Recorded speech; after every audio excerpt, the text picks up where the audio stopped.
গোপাল ভাঁড়ের আজকের মজার গল্পটি ময়রার সঙ্গে ঝগড়া।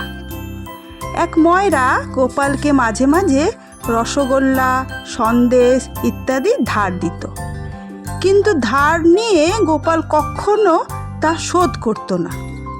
গোপালের বাড়িতে সেদিন অতিথি আসায় গোপাল এক সের রসগোল্লা ধারে নিতে এলো।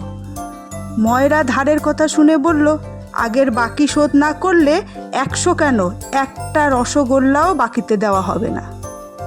বাড়িতে অতিথিরা বসে আছে।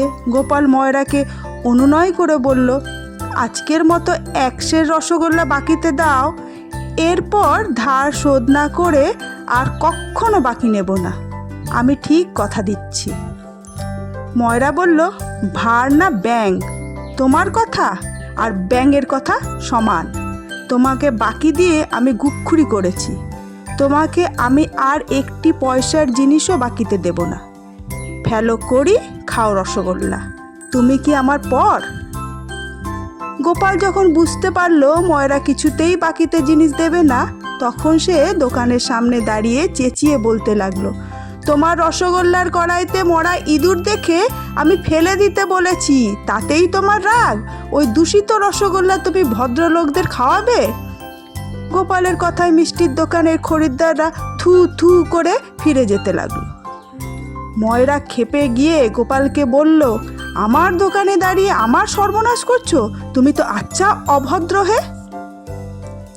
গোপাল চেঁচিয়ে উঠে বলল, সত্যি কথা বলেছি কি না, আমায় তো অভদ্র বলবেই। তোমার রসগোল্লার কড়াইতে মরা ইঁদুর থাকবে সে কথা বলা চলবে না। তাছাড়া আমি তো তোমার দোকানে দাঁড়িয়ে কিছু বলছি না, আমি রাজপথে দাঁড়িয়ে বলছি, রাজপথ তো তোমার কেনা নয়।